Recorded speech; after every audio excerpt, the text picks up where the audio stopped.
Greetings. I thought tonight I would show you a Bostonian gambling game.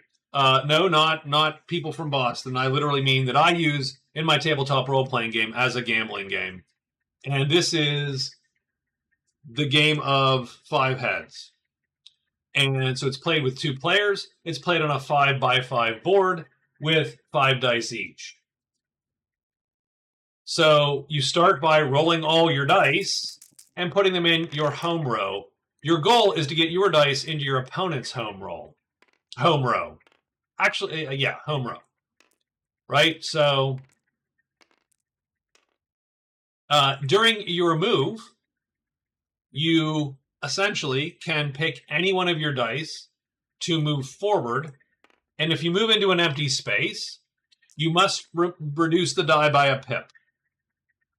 And then, once you move, you must re-roll any other of the dice. And so black could move like this, and then re-roll that one. Okay? That is the basic move. Move, drop the die by 1, re-roll. You cannot re-roll the same die you moved. There you go. If you are butt up against another opponent's die, then when you move, you quote-unquote, you capture him or bump him. And so this 5 bumps this 2 because it's higher.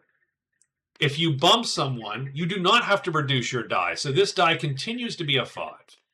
You still get to re-roll, of course.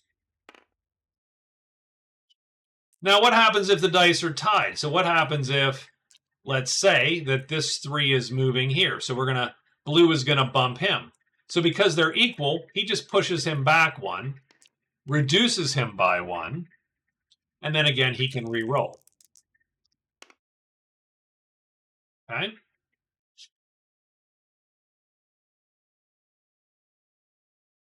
Now, there are 2 ways to move into your opponent's home row.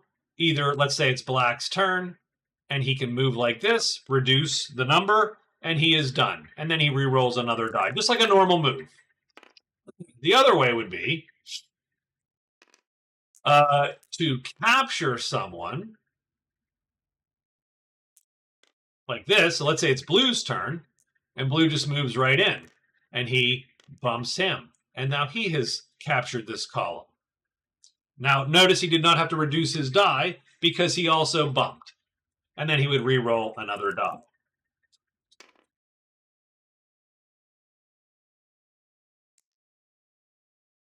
Similarly, if you're tied, but on your home row, I should say, your home row, then the same goes. You actually bump him off like that and move in. Just like if you captured him, because he has nowhere to retreat to. The only caveat is if you are 6s, if you're both 6s, then you do not get to bump him off. Instead, he must re-roll his die. Next turn, you can bump him off. But this turn, because he was a 6, you bump him, you don't move, he doesn't move, and then he gets to re-roll. Now, let's say, for instance, he re-rolled a 1. That's good because 1s always capture 6s. And so next turn, he could pop that 6 off the board. If both dice are 1s, and let's say I bump and capture him, then we roll both dice. The defender takes a -1 to his die. Oops. I rolled a 1, and I rolled a 4. The defender takes a -1, which he does, and then the loser gets captured.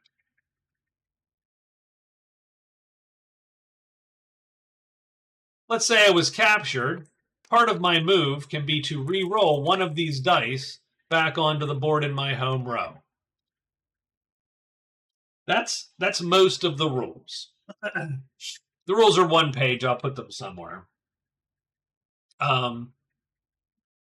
But that is most of the rules. Let's go through a sample game. Now, there's some caveats when you get down to you can't make a move, or you get down to no dice left, that kind of thing. When you enter your opponent's home roll, you score that many points, and that column is now out of play. Blue will go first, and blue moves, reduces that, and re-rolls this 2. It's a little arbitrary at the beginning, of course. We will move up there. Re-roll. I shouldn't have re-rolled that one, but that's fine. Okay.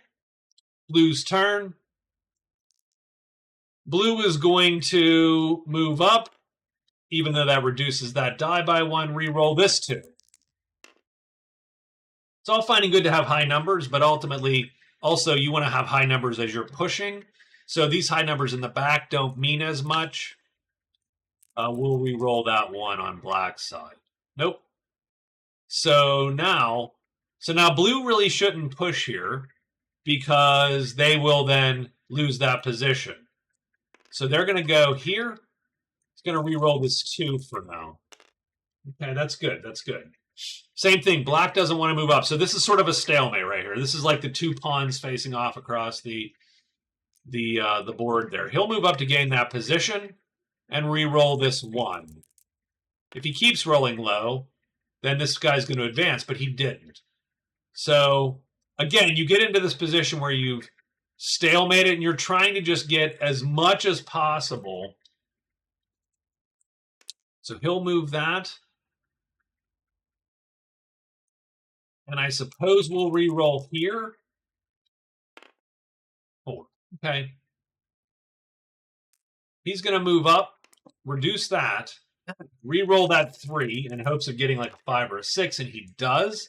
So that's good. So that's going to deter even more, I think, that guy. So now blue's in a little bit of a conundrum because now all these moves put him at a loss if he goes up. So he's going to move this die and re-roll one of these against a 4 because that's the best shot he has, and he doesn't get anything. But now blue's sort of in the same position.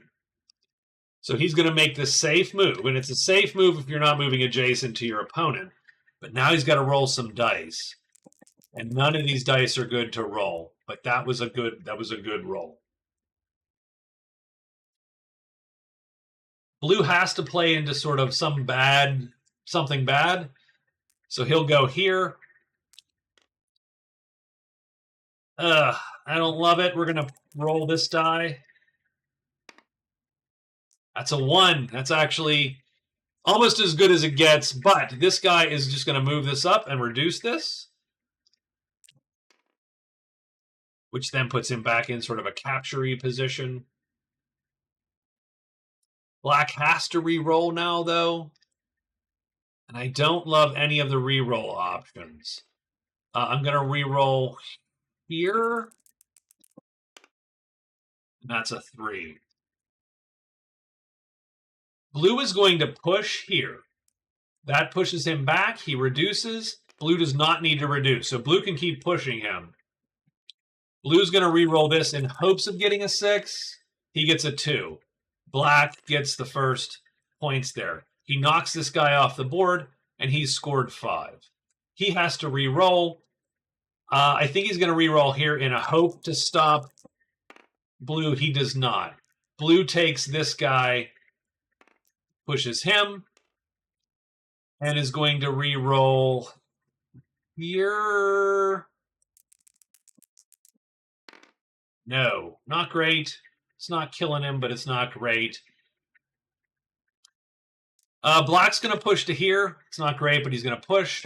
He's going to hope to like get a big roll there, a big advantage. No, nothing. Okay. So blue's going to push because he can. And re-roll this too. He gets a 4, so that's good. There's a little bit of trouble. Little bit of trouble here. Black is going to move here maybe and re-roll this. No. So blue will take that, push him right back there. But now he gets to re-roll one of these. He doesn't really want to re-roll any of these. Really. 1. Not great. Okay, so that gives black an opportunity. Black pushes up. Black's going to re-roll this onto the board and hope to get a 5 or a 6. He gets a 5. That saves that column for him. Blue is going to capture that. Doesn't reduce. Remember, when you capture, going to re-roll here and save that position is what he's going to try to do. I think Black has to make the move to capture that guy and push him off the board, and he does. And then he re-rolls this back onto the board. 6. Okay, there you go. Blue captures this, and now is going to re-roll.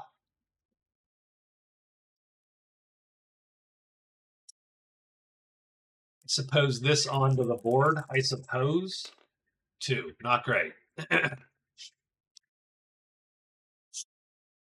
Black presses the advantage here and re-rolls this onto the board.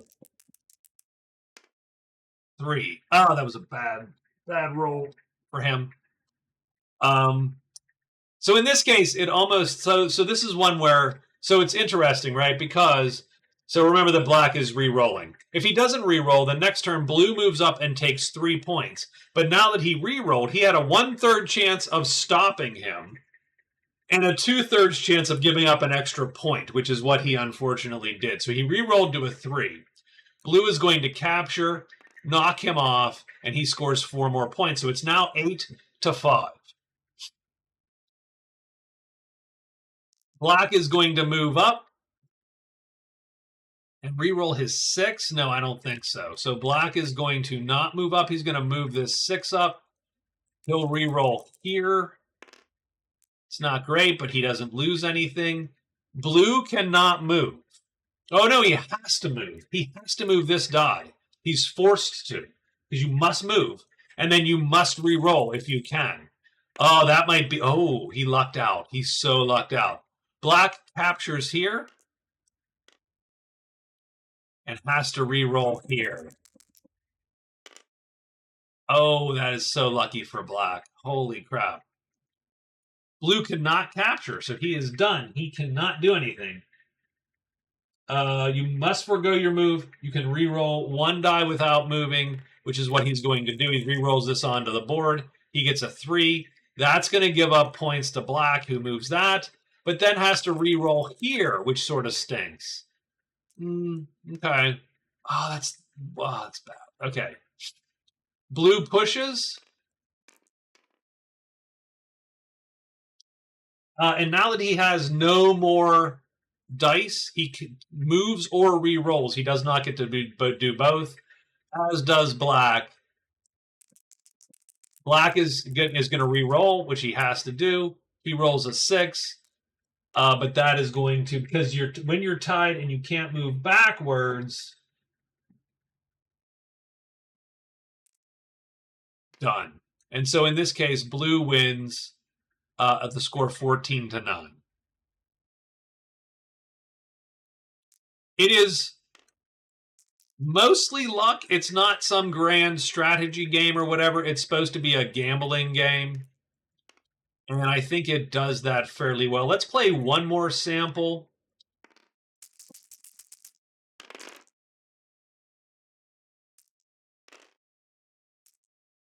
Blue will go first again, just because. And he'll move this one up. And re-roll, I suppose, this one.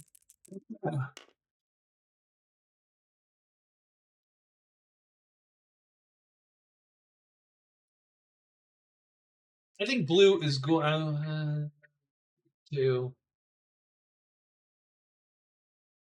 Black's going to move that up and then re-roll this one. Okay, that's pretty good in that case. I think Blue will try to take some position and then re-roll over here. Maybe getting a 1, which is actually pretty good in that case. Black, that forces him to sort of move that up.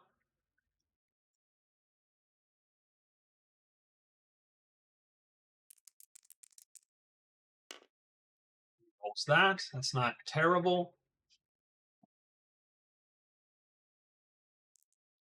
We'll move into a 2. Re-roll this die. 2. That's bad. So he's going to move that up into a 4. Black will re-roll here, hoping to get a big number. He doesn't, which is sort of weird, right?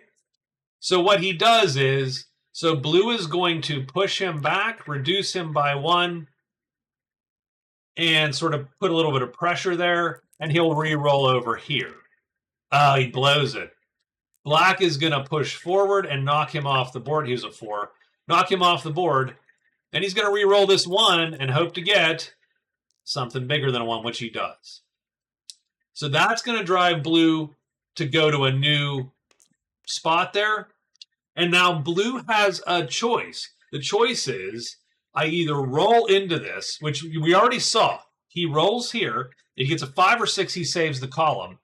Otherwise, he gives up a point. It's 4-3 is what he's doing. So we move up, and instead we're going to re-roll this die. We're going to forfeit that column, and that's a good roll. Black moves up into the open space for 3 points, and now has to choose whether he wants to. And now he's almost got to re-roll this die in hopes of a 1, which he gets and saves that column.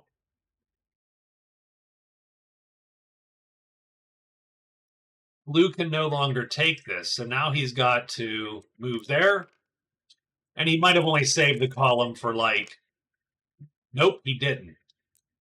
Black's going to capture, push him off the board, move up.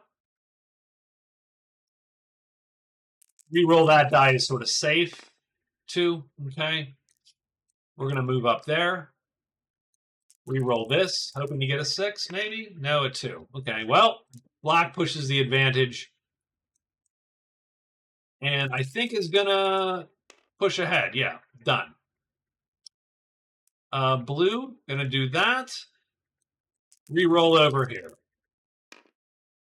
No, not great. He moves up. Rerolls here. Okay. Blue is going to move up.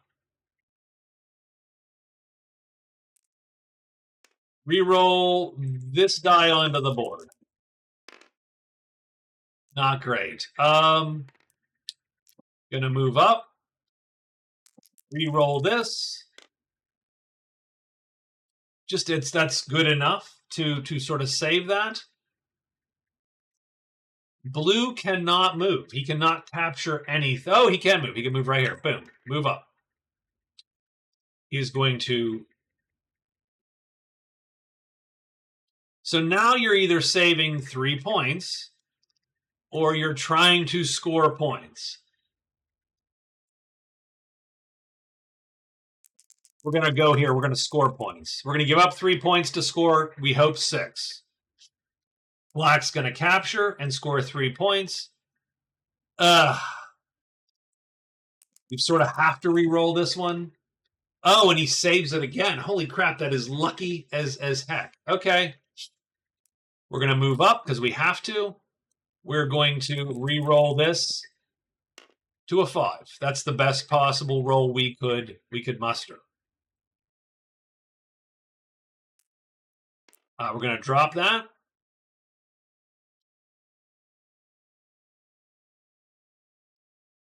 Got to try to re-roll that to a 6. We do not. Blue captures and takes that column.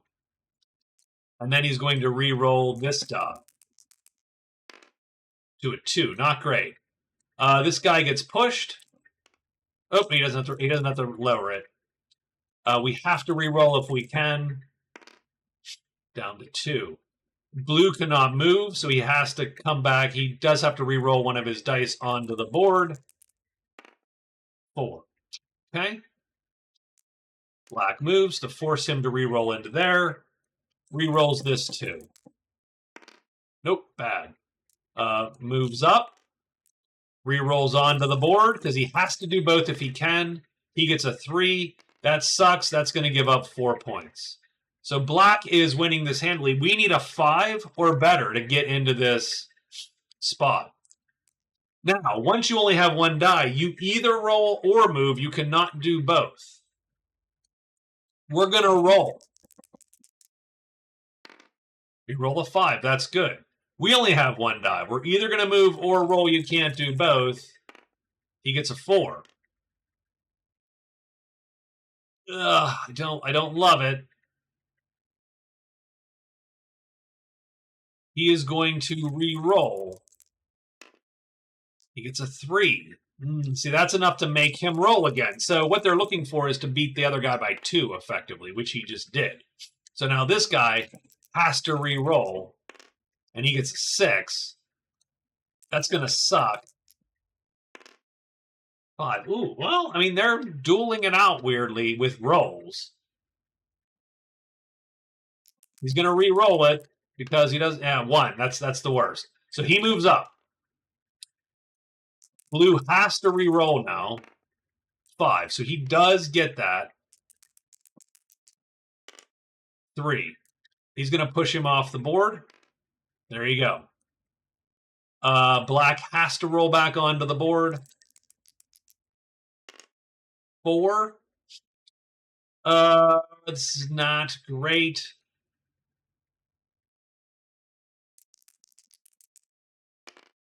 He does not. So he moves up.